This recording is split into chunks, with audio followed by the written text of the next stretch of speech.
Dicewise.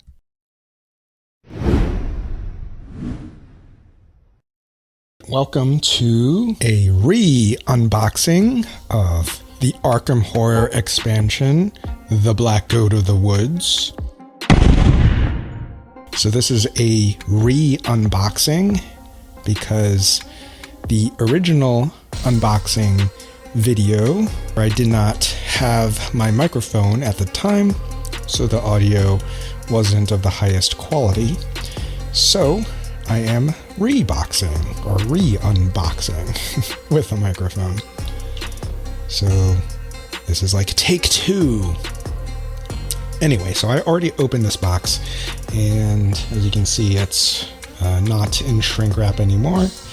But I will open up this expansion. It has not been played as of yet. I believe the monsters are not even punched out yet, so it's like new. It's in like new condition. I often hear that people say this is one of the worst expansions, if not the worst. However, on some forums I've read that there is a simple variant. It's a very slight changing of the rules that makes it really fun to play. Some people say it becomes their favorite expansion when they do that minor change. I don't know too much about the expansion. I know it has like cultists, and I believe it has corruption cards. Like the more you kind of join the cult, the more corrupt you become, and eventually that can lead to some bad side effects, but I guess you do get some positive outcomes by kind of joining the cult, so it's kind of a balance that you're playing, which seems interesting to me. I'm curious in trying it out, but let's proceed with this re-unboxing video. So as you can see, there's no shrink wrap. It's not completely closing, and I'll kind of get to that in a minute. Let's take a look at the back. The Black Goat of the Woods expansion.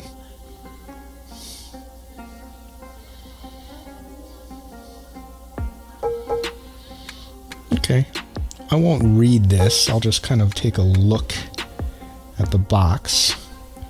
That's kind of a cool perspective with the investigator shooting in the distance.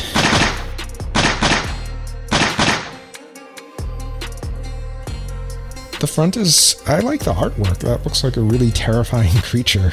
Like, what is this black goat thing? Yeah, I like it. I like the art overall. Okay, let's open it up.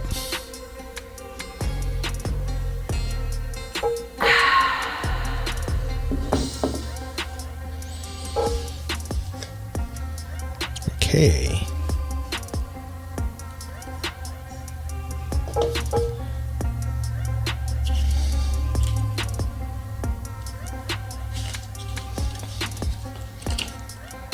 Here's the rulebook. Game components. Some cool artwork for the card backs.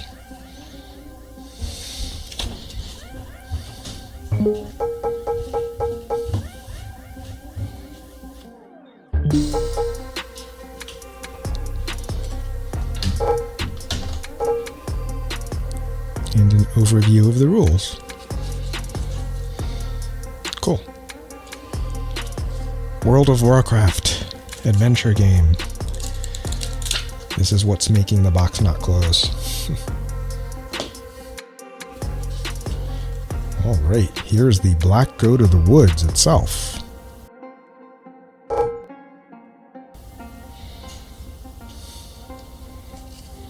Double-sided.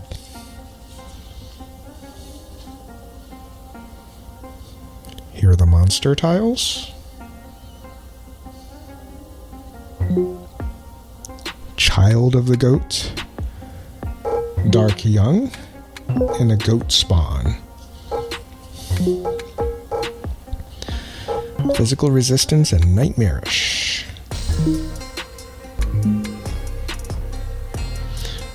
Let's see. Child of the Goat looks pretty easy.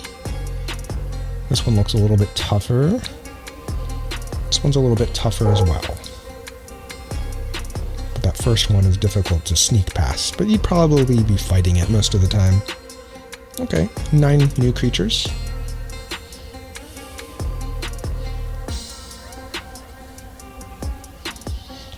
Let's look at the cards.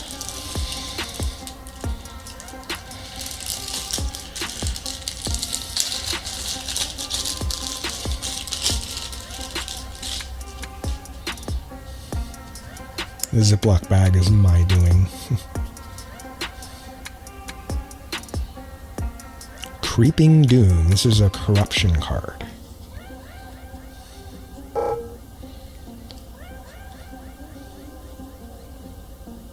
Speak to your friend. So these are the green corruption cards.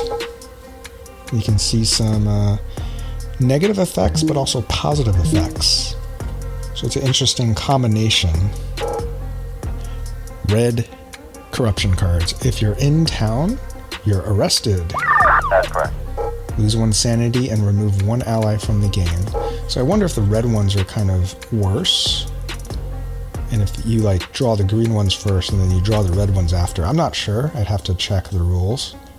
But it seems so far. Like raise the terror level by 1. That's pretty significant. These are interesting. I'm curious to play with the corruption cards. These... what are these? These are cult encounter cards. Return 2 allies from the allied deck to the box. They've joined the cult. I did hear that this expansion does make the game harder because there's more monsters that appear. Like I believe there's 2 monster spawns on a gate instead of 1. I'm not sure how that plays out. But that seems interesting to me. I do feel the base game can be a little bit on the easy side if you know what you're doing. That is, if you focus on sealing gates, you know, getting clue tokens, you know, blessing everyone, getting the right weapons, and then just going and sealing gates.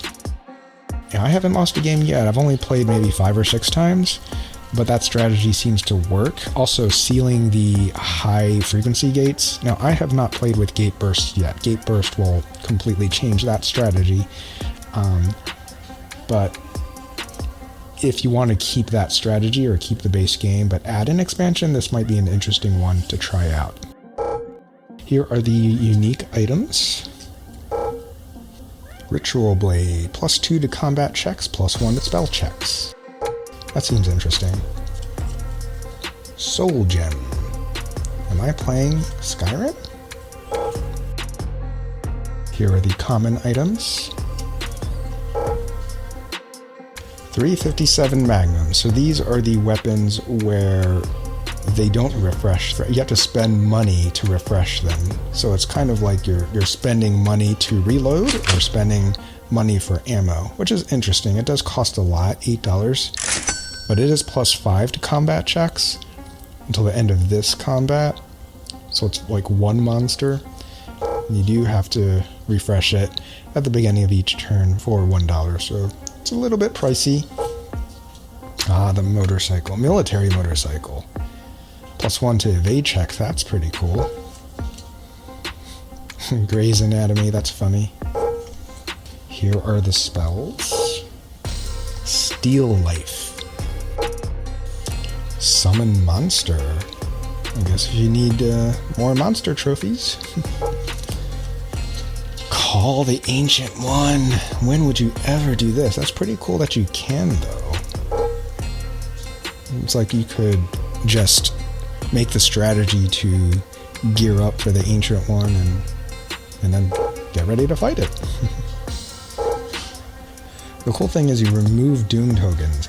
So you pay sanity to remove Doom tokens, reducing the Ancient One's health, essentially. That's pretty interesting. Alright, let's look at the final deck of cards. These Ziploc bags are my doing. We have Gate cards. We have Mythos cards. We We have location cards. And we have difficulty level cards. Let's start with these. So I've heard about these. I don't really know anything in detail. So discomforting, nauseating, mind damaging, liveliness, awfulness. I'm guessing it becomes harder as you go on. Discomforting. Setup.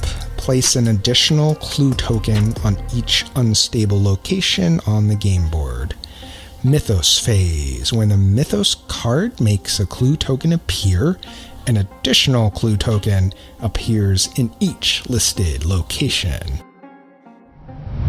So this actually helps you out a lot. You get extra clue tokens at the setup, and every time a clue token appears, it's essentially doubled up.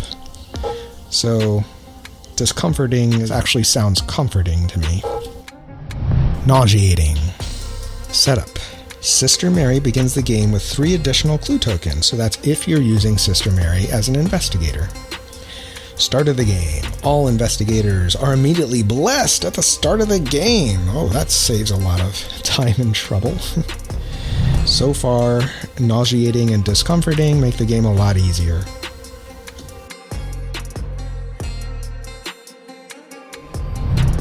Mind damaging. This is the standard difficulty level. No rules changed. Okay. Yeah, liveliest awfulness is the next one. Setup. Rex Murphy begins the game with no clue tokens. That's if you're using him. Start of the game. All investigators are immediately cursed at the start of the game. Well, things escalated quickly. Final difficulty level. I should try this sometime. Ultimate Cosmic Evil. Setup. Set the terror level to level 5. So close the general store and remove 5 randomly selected allies from the game. That is intense.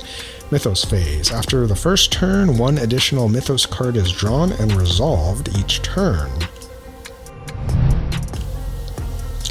Wow. Well, that'll definitely vary up the Arkham Horror experiences, no matter what expansion you're using, so I kind of like it. Let's take a look at the gate cards. You can see the black go to the woods symbol here, so that's an easy way of filtering them out if you mix them into the base game. Let's look at a random one. The Abyss. It is the little things that comfort you in your darkest hour. You think fondly of the mundane joys of your life. Regain 1 sanity for each common item you possess. So, Monterey Jack looks down at his bullwhip, his .38 revolver, and his dynamite, and he thinks fondly of these little mundane joys. +3 sanity. This card should be called Mindfulness. That's pretty cool. I like these kind of random encounters. Yogoth. The sun is so far away, everything seems hopeless. Lose 1 sanity. Thank God it's only 1 sanity. Mythos cards. Check this out. Funnel clouds. Environment. Weather. Any investigator who ends his movement in the streets must pass a luck +1 check or be devoured. That is intense. All flying monsters are returned to the monster cup. Well, at least there's that. I guess if there's weird clouds, they're probably scared. But these weird clouds also devour you.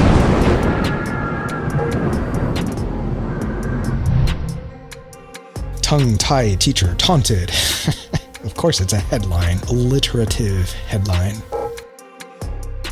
Every monster moves, pretty much. I think that's all the symbols. Gate burst. And there's rumors that this... Look at all the text in that rumor. Oh my gosh. I won't read it now. Alright. Cool Mythos cards. And finally, Arkham Encounters. Check this one at Independence Square. You find the remains of a small fire. Among the ashes, you find a few scraps of paper that didn't completely burn. Make a luck +0 check and consult the chart below. 0 successes, you are cursed. Oh man, that's horrible. 1 success, you gain 1 clue token. That's pretty good. 2 or higher successes, you gain 1 spell. I might prefer the clue token, actually. I don't know, I feel like spells are a little bit harder to use in the base game just because of the sanity cost and, you know, other reasons. You have to usually dedicate a hand to them. If you're in combat, you can't use a weapon. But I feel like some of the expansions, I'm hoping spells a little bit easier to use or maybe more useful. Underutilized part of the game, at least during my playthroughs. Alright, these are the encounters.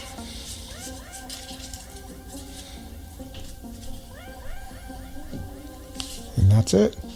Black Goat of the Woods. The Black Goat of the Woods. Here it is.